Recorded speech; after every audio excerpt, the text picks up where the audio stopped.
당신이 우리 엄마를 죽였어. 엄마 유언장대로 회사는 내가 물러받을 거야.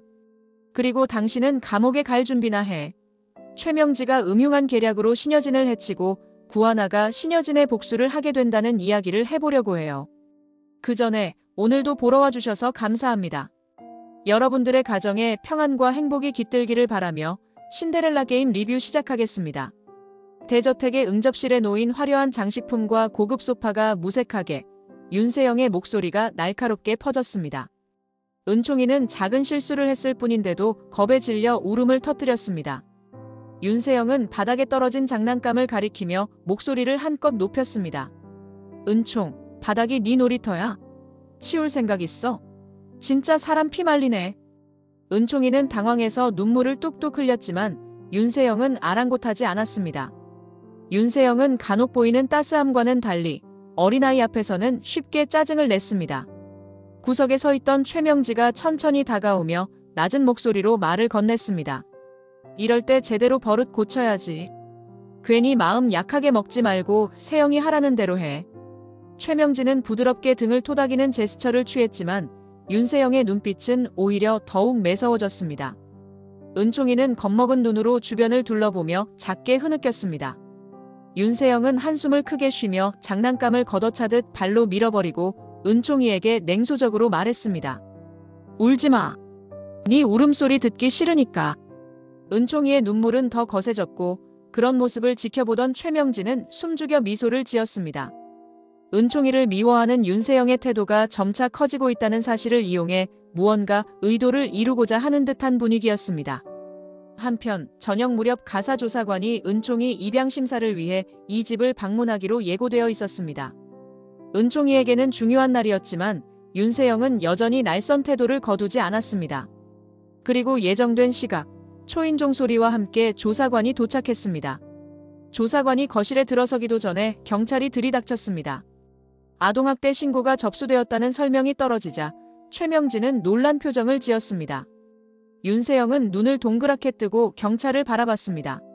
신고 대상이 나라고요? 말도 안 되잖아. 누가 그런 짓을 했는데? 경찰은 정중히 말하면서도 신고 접수된 사항에 대해 확인이 필요하다는 입장을 고수했습니다. 최명지는 한 발짝 뒤로 물러나며 윤세영을 흘끗 봤습니다. 윤세영은 억울함에 목소리를 높였습니다. 이건 말도 안 되는 오해예요. 은총이한테 잠깐 큰 소리 쳤을 뿐인데 학대라니 웃기지 말아요. 경찰은 가사조사관과 함께 집 안 분위기를 살피며 증거를 찾으려 했지만 금세 뚜렷한 증거가 나오지는 않았습니다. 윤세영은 거의 울상으로 변했고 은총이는 겁먹은 채로 조사관 뒤에 숨어있는 모양새였습니다. 최명지는 차분하게 상황을 정리하듯 조사관에게 설명을 시도했습니다. 우리 애가 신경이 좀 예민하긴 해도 때린 적은 없어요. 사람들 말이란 게 참 무섭네요. 겉으로는 태연해 보였지만 최명지의 눈빛에는 짙은 계산이 깔려 있었습니다. 결국 경찰은 당장 눈에 띄는 학대 정황을 포착하지 못하고 돌아갔습니다. 윤세영은 억울한 마음에 폭발하기 직전이었고 은총이는 여전히 겁에 질린 상태였습니다. 최명지는 이 혼란스러운 사건을 어떻게든 이용해서 자신에게 유리한 국면으로 이끌어갈 기회를 엿보는 듯 했습니다. 한편 윤세영은 자신이 누명을 쓴 것 같다는 의심을 품으면서도 엄마인 최명지를 의심할 생각은 아직 하지 못했습니다. 경찰이 증거 불충분으로 돌아가고 난 뒤 대저택 안은 한층 묘한 기운에 휩싸였습니다. 윤세영은 거실 의자에 털썩 주저앉아 억울함을 토로했습니다. 엄마, 말도 안 되는 신고잖아. 나보고 아동학대래? 은총이가 원래 정신없게 우는 애라서 조금 쏘아붙인 것뿐인데 누가 뒤에서 일부러 이러는 거 아니야? 최명지는 애써 차분한 목소리를 냈지만 그 안에는 음흉한 비아냥이 스며 있었습니다. 그래, 그렇게 신경질적으로 굴면 이런 일 터지는 건 당연하지. 네가 무슨 생각으로 그 꼬맹이한테 매번 짜증만 내는 건데? 윤세영은 최명지의 반응에 더욱 분이 치민 듯 목소리가 점점 커졌습니다. 은총이 조금만 실수해도 내가 버럭하긴 했지만 그게 아동학대라는 게 말이 돼? 누가 내 뒤통수 치려고 고의로 신고했단 말이야. 슬쩍 미소를 흘린 최명지는 휴대폰을 꺼내 조용히 자리를 벗어났습니다. 전화를 받은 사람은 조 형사였습니다. 최명지는 낮은 목소리로 지시사항을 전했습니다. 조 형사, 이제 다음 단계로 가자. 이미 씌운 누명이니까 제대로 몰아붙여야 해. 은총이 입양도 막아야 하고. 조 형사의 숨소리가 들리자 최명진은 음험한 표정을 지었습니다. 네가 구하나도 곧 정리하면 돼. 그리고 신여진 회장님 상태 좀 더 악화시키면 그때부터 우린 본격적으로 움직일 거야. 전화를 끊고 돌아온 최명진은 윤세영을 향해 능청스럽게 말했습니다. 어차피 경찰은 증거도 못 찾고 돌아갔잖아. 그러니까 괜히 소란 피우지 말고 은총이 대하는 태도를 약간만 바꿔. 필요 이상으로 티내지 말고. 윤세영은 속이 부글부글 끓는 표정으로 고개를 돌렸습니다. 엄마 때문 아니야? 무슨 일인지 알 길도 없고 왜 이런 말도 안 되는 신고가 들어온 거냐고. 최명진은 윤세영을 힐끗 보며 쓴웃음을 지었습니다. 흥분은 그만해. 조심만 잘하면 큰 문제 없을 거야. 일이 더 커지면 우리만 피곤해지잖아. 윤세영은 억울함과 의혹 속에서 갈등했지만 최명진은 이미 다른 계산을 마친 듯 했습니다. 대저택 밖에서는 조 형사가 휴대폰을 만지작거리며 기다리고 있었습니다. 최명지가 지시한 대로 구하나와 은총이를 분리하고 신여진마저 통제할 수 있다면 조 형사에게도 큰 이득이 돌아올 터였습니다. 아직 윤세영은 모든 일이 최명지의 손바닥 안에서 굴러가고 있음을 모르는 듯 했습니다. 구하나는 저택에 부엌에서 설거지를 마무리하며 조용히 숨을 골랐습니다. 접시를 닦으면서도 은총이 걱정되는 마음을 지울 수 없었습니다. 얼마 전 윤세영이 은총이에게 큰 소리를 친 뒤 아동학대 신고까지 들어온 후에 집안 분위기는 더욱 살벌해졌습니다. 은총이가 방 안에 틀어박혀 나오지 않자 구하나는 문 앞에서 조용히 노크했습니다. 은총, 잠깐 이야기할래. 괜찮아, 무서워할 필요 없어. 은총이는 문 너머에서 아주 작은 목소리로 대답했습니다. 구하나 이모. 나 그냥 조용히 있을게요. 세영 이모랑 작은 할머니가 싫어하는 거 하지 않을래요. 구하나는 마음이 아팠지만 은총이를 강제로 끌어낼 수는 없었습니다.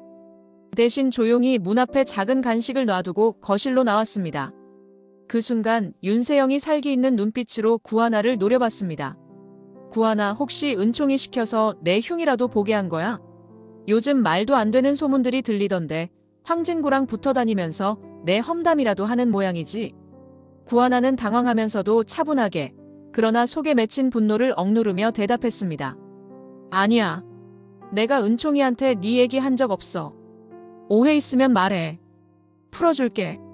윤세영은 코웃음을 치며 자리에서 일어섰습니다. 네가 뭘 떠들어댄들 누가 믿겠어. 은총이 입양 문제도 있어서 더 신경 쓰이겠다만 괜히 나한테 밉보이면 골치만 아플걸. 구하나는 속에서 끓어오르는 분노를 꾹 참고 고개를 살짝 돌렸습니다. 옆을 지나가던 최명진은 넌지시 한마디를 던졌습니다. 구하나, 정말 신여진 회장 딸 맞긴 해. 이상하게 의심스러워. 구하나는 작은 한숨으로 답을 대신했습니다. 은총이에게 더 이상 상처를 주고 싶지 않아 윤세영과 최명지의 폭언도 버티겠다고 결심했습니다. 조금 후 윤세영은 또다시 황진구에 대한 뜬 소문을 언급하며 구하나를 몰아세웠습니다. 황진구랑 같이 뭐 여행 업무한다고? 다 핑계 아니야? 혹시라도 이상한 소문 퍼뜨리면서 연문이라도 만들 생각이면 꿈깨. 너 같은 애 하나쯤 쳐내는 건 일도 아니니까. 구하나는 모멸감을 느꼈지만 은총이의 입양을 무사히 진행하려면 이 집안에서 억울한 소리를 들어도 참아야 한다고 생각했습니다. 살짝 떨리는 목소리로 대답했습니다. 그럴 생각 없어. 나 일 열심히 해서 동생들이랑 그리고 은총이랑 지내기도 바빠. 딴 거 신경 쓸 시간도 없어. 윤세영은 코끝을 비틀고는 혐오스럽다는 듯 비웃었습니다. 최명진은 뒤에서 그런 둘을 지켜보며 조용히 미소를 짓는 모습이었습니다. 이렇듯 폭풍 전야 같은 상황은 구하나의 가슴을 무겁게 짓눌렀고 은총이를 보호해야 한다는 책임감이 더욱 크게 자리 잡았습니다. 구하나는 고급스러운 응접실 안에 앉아 최명지와 함께 신여진을 기다렸습니다. 창문 너머로 저물어가는 햇살이 조금씩 실내를 붉게 물들였습니다. 오늘따라 신여진의 모습이 조금 더 피곤해 보였습니다. 신여진은 긴 한숨을 내쉬며 소파에 몸을 기댔습니다. 하나 왔니? 신여진은 특유의 나른한 목소리로 물었습니다. 구하나는 깍듯이 고개를 숙이며 대답했습니다. 엄마, 건강이 안 좋아 보이셔서 걱정돼서 왔어요. 최명진은 그 말을 듣자마자 구하나를 밀어내듯 손짓했습니다. 괜한 걱정 마. 네가 형님 신경 쓸 필요 없어. 구하나는 머뭇거렸습니다. 신여진의 창백한 얼굴이 눈에 들어왔습니다. 그렇지만 엄마 혹시 병원에 모시고 갈까요? 기력이 많이 떨어지신 것 같아요. 신여진은 다소 짜증 섞인 표정으로 크게 손을 휘저었습니다. 됐어, 괜찮아. 예전부터 이런저런 약을 달고 살았어. 대화가 이어지는 동안 최명진은 은밀하게 약병을 들여다보고 있었습니다. 눈썹을 살짝 올린 채 준비해온 비슷한 병으로 슬쩍 바꿔치기를 시도했습니다. 섬세한 손놀림 덕에 신여진은 전혀 눈치채지 못했습니다. 구하나는 불길한 예감이 들어 최명진을 힐끗 쳐다봤습니다. 최명진은 느닷없이 서류 가방을 정리하는 척하며 흐릿한 미소를 지었을 뿐이었습니다. 형님, 사실 하나가 은총이 입양 준비 때문에 정신이 없으니 형님께서 잘 돌봐주시면 좋겠어요. 그런데 오늘은 피곤하시니까 들어가서 쉬시는 게 어때요? 신여진은 아무 말 없이 몸을 일으켰습니다. 구하나는 다시 한번 염려 어린 눈빛을 보냈습니다. 엄마, 정말 괜찮으신 거예요? 필요하시면 병원에 가실 수 있게 챙겨드릴게요. 신여진은 고개를 흔들며 문 밖으로 나갔습니다. 귀찮게 굴지 마. 내가 알아서 할 거야. 문이 닫히고 응접실에는 정적이 흘렀습니다. 구하나는 최명지를 향해 조심스럽게 물었습니다. 엄마 약 혹시 교체하신 거 아니죠? 최명지는 콧방귀를 뀌듯 낮게 웃으며 대답했습니다. 웃기네. 네가 뭔데 그런 의심을 해? 너 나가서 은총이 문제나 신경 써. 내가 형님 옆에서 수십 년을 모셨는데 괜히 참견 말고. 구하나는 순간 가슴이 덜컥 내려앉았습니다. 최명지의 태도가 심상치 않음을 느꼈지만 차마 큰 소리를 낼 수도 없었습니다. 엄마가 아프면 은총이 입양 문제도 복잡해질 텐데라는 불안이 스멀스멀 올라왔습니다. 최명진은 그런 구하나를 의식한 듯 곁눈질로 살포 웃었습니다. 묘하게 떠오르는 미소는 다음에 펼쳐질 음모를 예고하는 것처럼 어둡고 섬뜩했습니다. 구하나는 고아원 마당에 조용히 서 있는 원장 수녀를 발견하자 묵은 감정이 한꺼번에 북받쳐 올라 눈물이 핑 돌았습니다. 원장 수녀는 크게 놀라지 않고 다정하게 미소를 지으며 손짓했습니다. 어서 오렴, 오랜만이구나. 요즘 어떻게 지내고 있니? 구하나는 무거운 마음을 안고 고개를 숙였습니다. 신여진 회장님의 딸이라고 알려져 지내는데 사실 제가 친딸이 아닐 수도 있다고들 해서요. 회장님 건강마저 위태로워 보이는데 전 대체 어떻게 해야 할지 모르겠어요. 원장 수녀는 구하나의 손을 꼭 잡아주었습니다. 마음고생이 많았겠구나. 그래도 네가 보육원에서 지낼 때부터 착하고 성실했다는 건 잘 알고 있지. 구하나는 이두나의 이름이 나오자 눈시울이 붉어졌습니다. 두나가 남긴 걸 찾으면 뭔가 실마리가 생길까 싶어서요. 정말 제가 신여진 회장님의 딸이 맞는지 혹은 아닌지. 그리고 은총이까지 제가 지켜야 하는데 도무지 길이 보이지 않아요. 원장 수녀는 살며시 보관함에서 오래된 일기장 한 권을 꺼냈습니다. 표지가 낡고 군데군데 얼룩이 남았지만 세월의 흔적이 묻어났습니다. 두나가 떠나기 전 너에게 꼭 전해달라고 남긴 일기장이란다. 그때는 네가 이미 입양된 뒤라 직접 주지 못했어. 여기엔 두나가 너에게 하고 싶었던 진심이 담겨 있을 거야. 구하나는 떨리는 손길로 일기장을 펼치다 말고 다시 닫았습니다. 마음이 복잡한 듯 숨을 크게 내쉬었습니다. 수녀님, 두나는 어떤 마음으로 이걸 썼을까요? 원장 수녀는 온화한 표정으로 구하나의 어깨를 토닥였습니다. 이두나는 네가 얼마나 소중한 존재인지 끊임없이 말하곤 했어. 혹여 세상에 혼자 남겨진다 해도 마음만은 결코 혼자가 아니라고. 구하나는 애써 미소를 지으며 고개를 끄덕였습니다. 고아원 시절을 떠올리면 이두나는 늘 곁에서 의지해주고 응원해주던 존재였습니다. 그 따스함이 사라진 지금 다시 마주한 일기장은 구하나에게 작은 용기와 위안을 안겨주었습니다. 수녀님, 이 일기장 읽고 저 좀 더 힘내볼게요. 신여진 회장님이 정말 제 엄마인지 아니면 아니더라도 전 제 길을 찾겠어요. 원장 수녀는 구하나의 결연한 표정을 바라보며 잔잔한 목소리로 기도하듯 말했습니다. 하나야, 어떤 결정을 하든지 흔들리지 말고 끝까지 의연하게 버텨보렴. 네가 옳다고 믿는다면 반드시 길이 열릴 거야. 구하나는 고아원 뒷마당에서 불어오는 바람을 느끼며 이두나의 기억을 품은 채 다시 일어설 결심을 했습니다. 구하나는 늦은 오후 고아원을 다녀온 뒤 대저택으로 조용히 돌아왔습니다. 복도 끝에서 최명지와 윤세영이 이야기를 나누는 모습이 어렴풋이 보였습니다. 구하나는 문턱에 발을 멈추고 귀를 기울였습니다. 또 실패하면 안 돼. 은총이 입양부터 어떻게든 막아야 하고 형님 상태도 잘 조절해야겠어. 윤세영은 짜증 어린 투로 대답했습니다. 알았다고. 근데 이번엔 뭘 하라는 건데? 아동학대 신고도 이미 헛방이었잖아. 구하나는 등 뒤 벽에 몸을 붙이고 심호흡을 했습니다. 두 사람이 무언가 음모를 꾸미고 있음이 분명해 보였습니다. 조심스레 발소리를 죽인 채 조금 더 가까이 다가갔습니다. 잠시 후 방 안에서 움직임이 느껴졌고 대화는 중단되었습니다. 구하나는 재빠르게 몸을 숨겼습니다. 문이 열리고 윤세영이 밖으로 나왔습니다. 윤세영의 표정은 밝지 않았습니다. 구하나는 애써 태연한 척하면서도 속으로는 불안감을 감추지 못한 채 고개를 들어 윤세영과 시선을 마주쳤습니다. 잠깐 얘기 좀 해. 윤세영은 살짝 인상을 찌푸리며 대답했습니다. 뭔데? 지금 바쁘거든. 간단히 해. 구하나는 마음이 상하면서도 차분하게, 그러나 속에 깔린 불안을 떨쳐내려 애쓰며 말을 이어갔습니다. 혹시 두나에 대해 아는 거 있어? 나 좀 궁금해서 물어보는 거야. 윤세영은 코웃음을 치듯 고개를 흔들었습니다.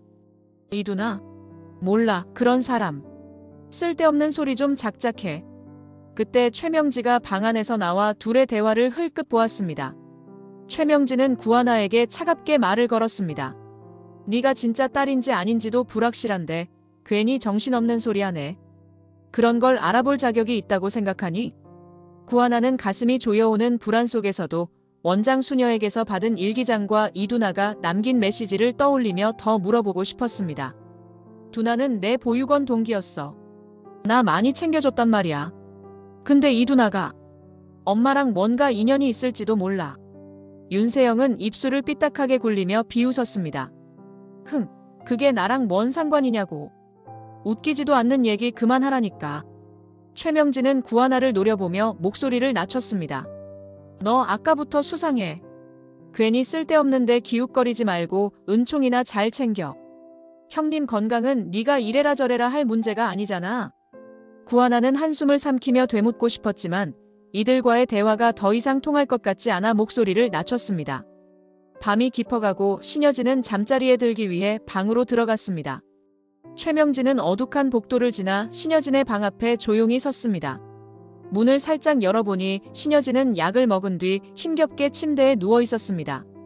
최명진은 문틈 사이로 조 형사에게 전화를 걸었습니다. 조 형사, 약 바꿔치기 다 잘 됐어. 이젠 형님이 얼마나 버틸지 궁금하네.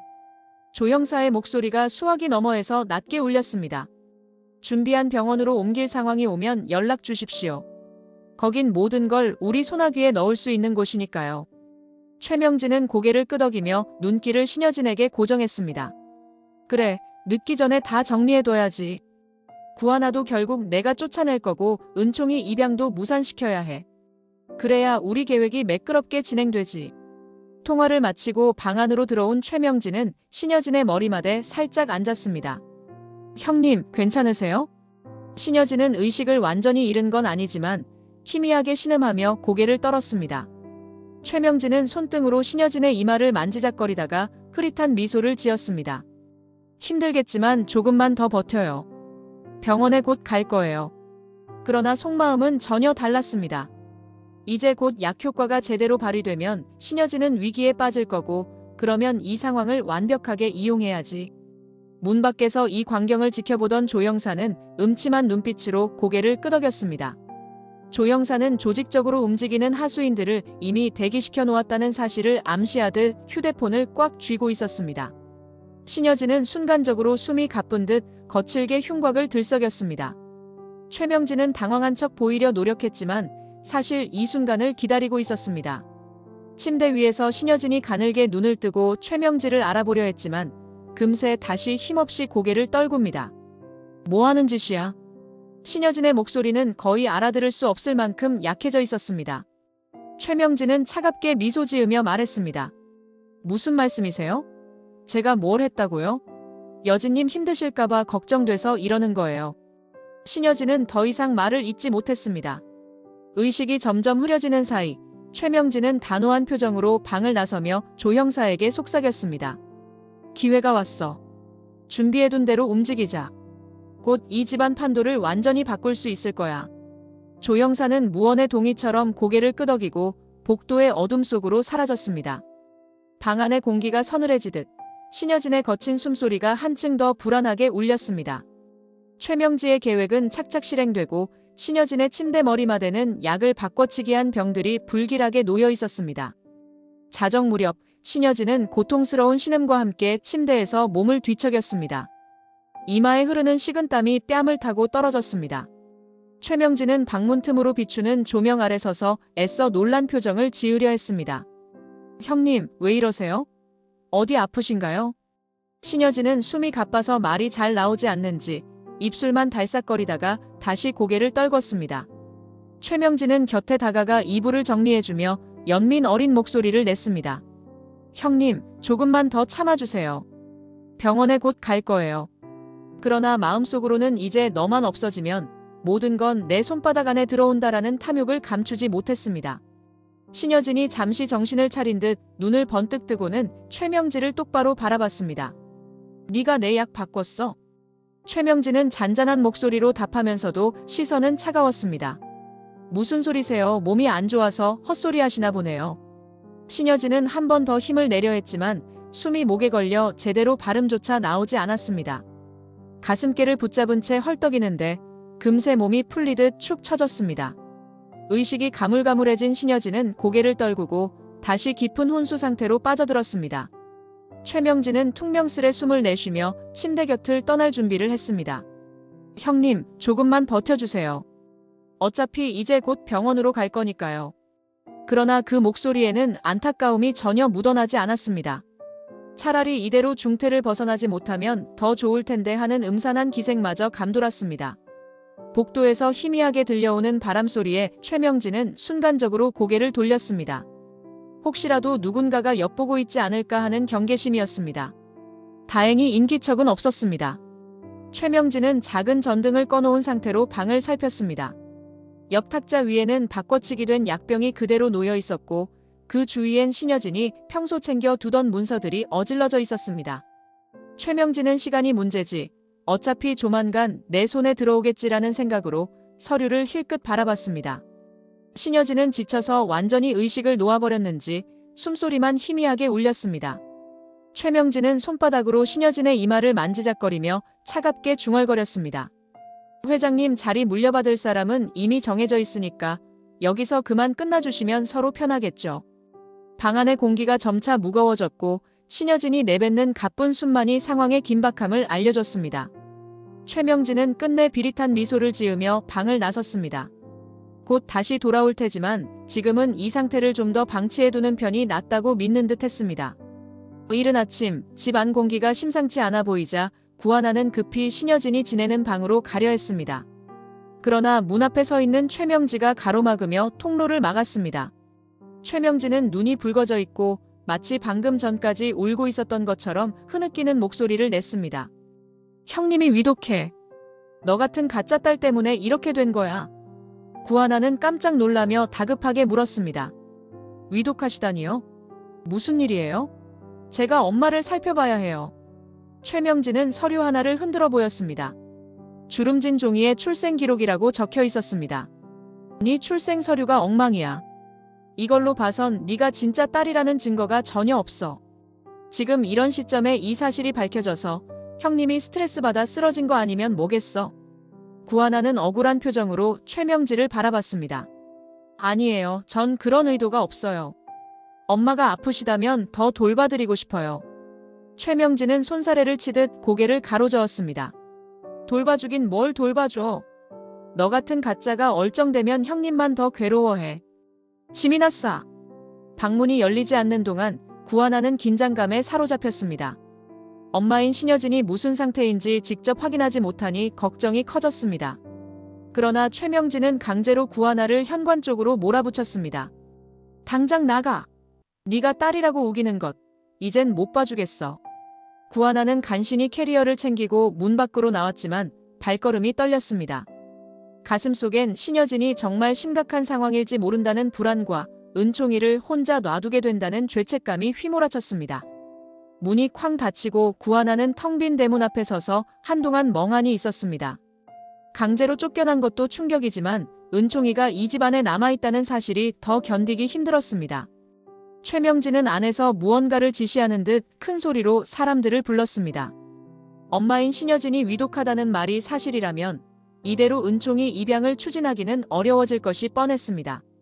구하나는 떠밀려 나온 길가에 무거운 캐리어를 내려놓고 하늘을 바라봤습니다. 어떻게 해야 하나요? 엄마도 은총이도 다 제 손에서 멀어지는 것 같아요. 마음 한편에서는 일단 엄마가 회복하시길 바라야지라는 생각이 들었지만 최명지의 행동을 볼 때 신여진이 다시 일어설 수 있을지조차 의문이었습니다. 결국 구하나는 떨리는 손으로 휴대폰을 꺼내 주변 사람들에게 연락을 시도했지만 상황을 알리고 도움을 청할 리가 마땅치 않아 망연자실하게 길을 걸어가기만 했습니다. 눈앞에 펼쳐진 낯선 거리는 구하나의 마음속 공포감을 더욱 증폭시켰습니다. 오후 무렵 전화 한 통이 구하나에게 걸려왔습니다. 떨리는 손으로 받자마자 응급실 의료진의 급한 목소리가 들렸습니다.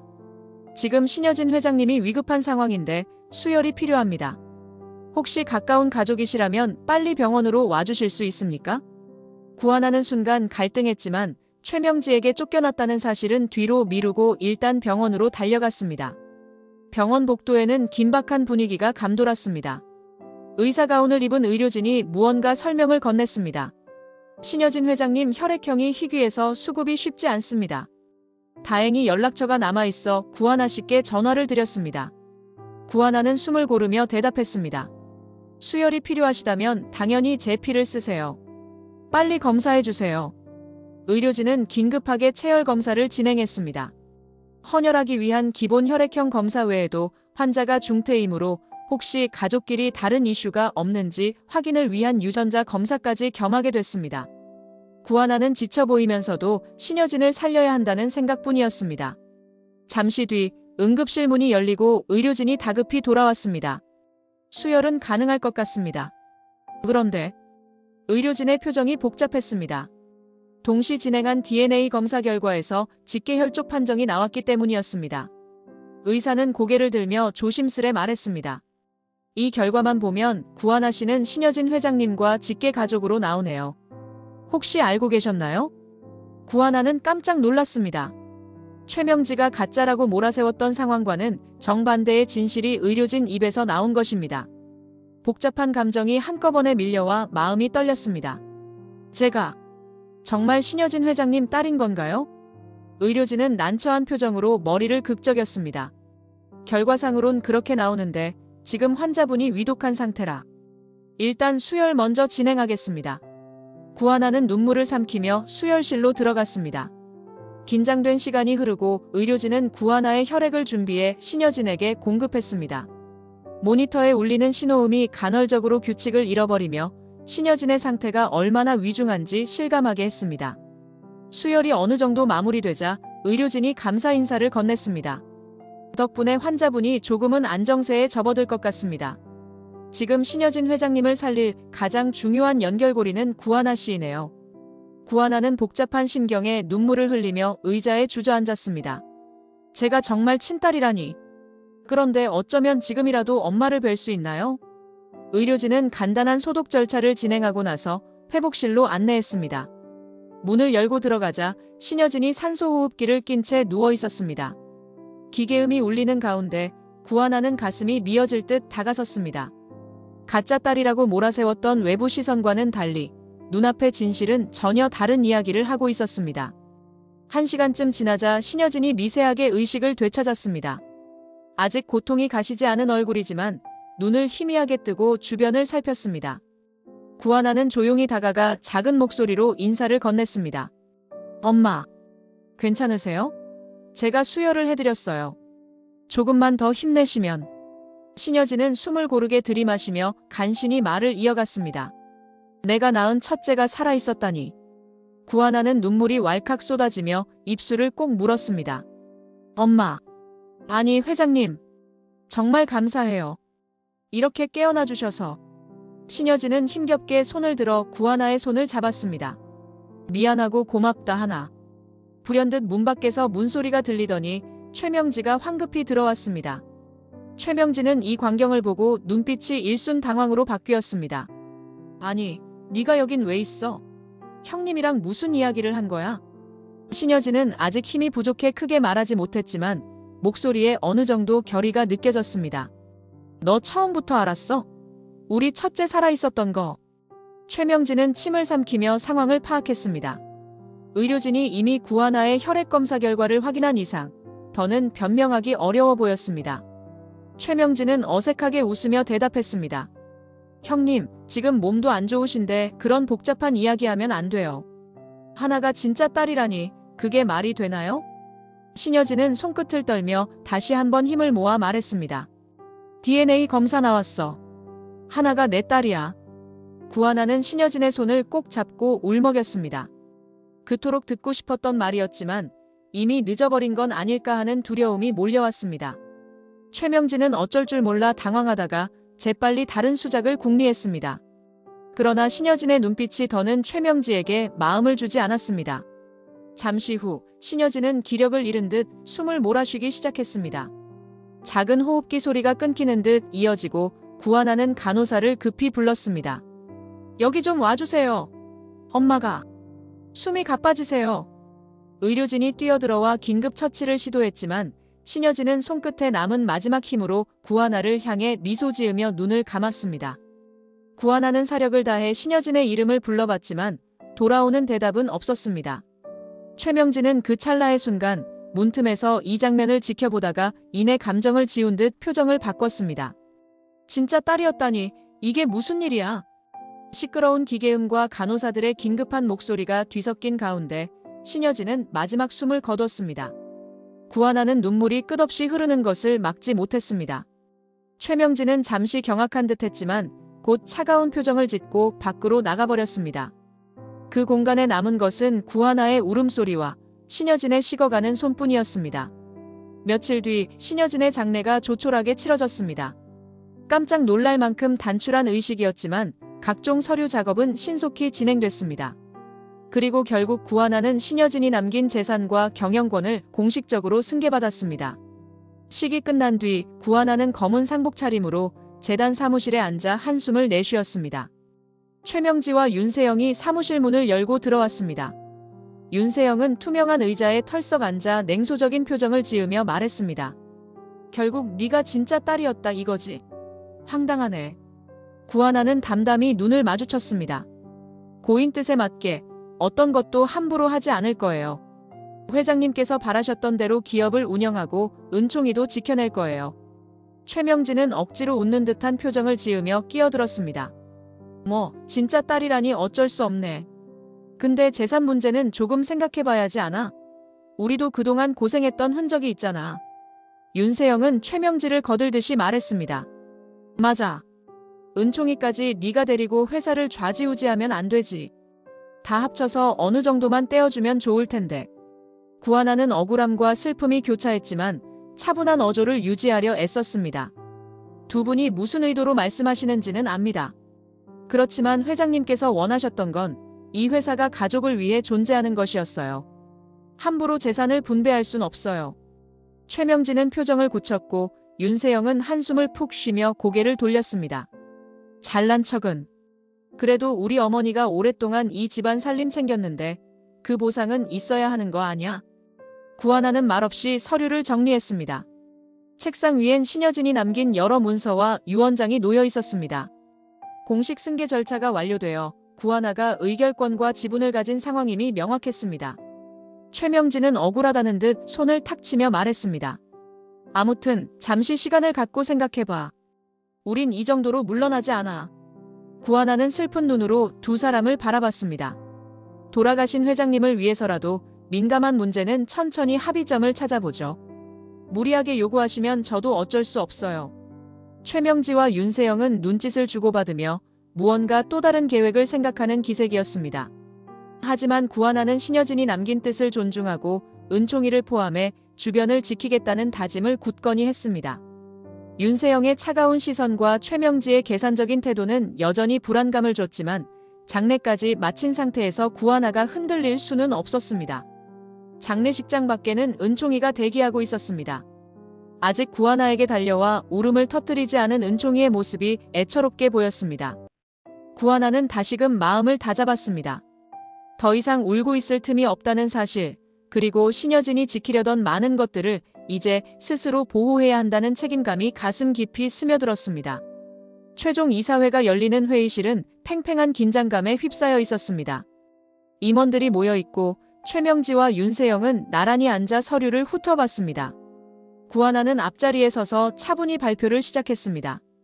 오늘 이사회는 고 신여진 회장님 이후의 경영 방향을 결정하고 일부 내부 비위 문제를 논의하기 위해 열렸습니다.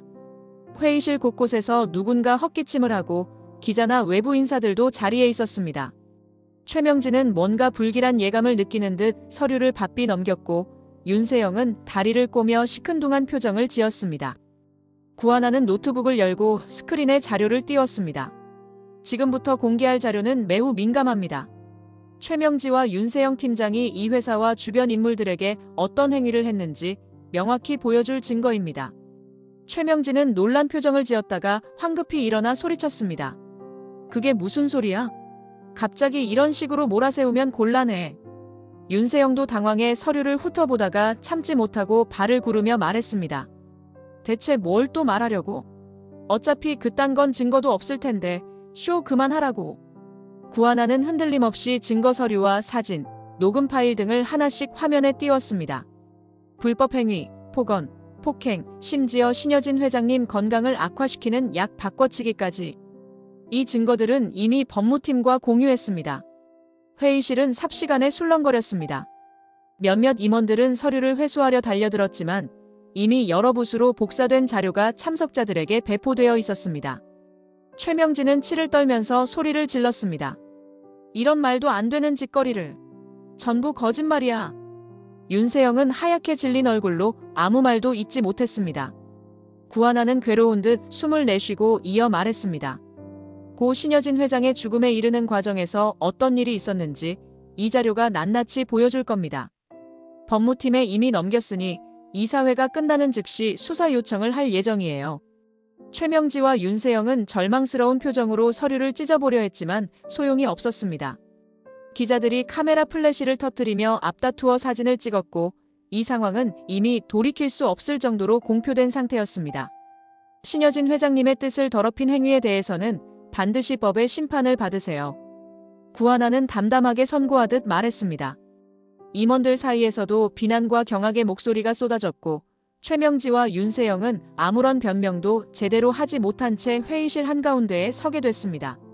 결국 그 자리에서 최명지와 윤세영의 업무 배제가 결정되고 법적 절차가 곧바로 착수됐습니다. 두 사람은 체념한 얼굴로 모두의 시선을 피해 문 밖으로 도망치듯 나갔습니다.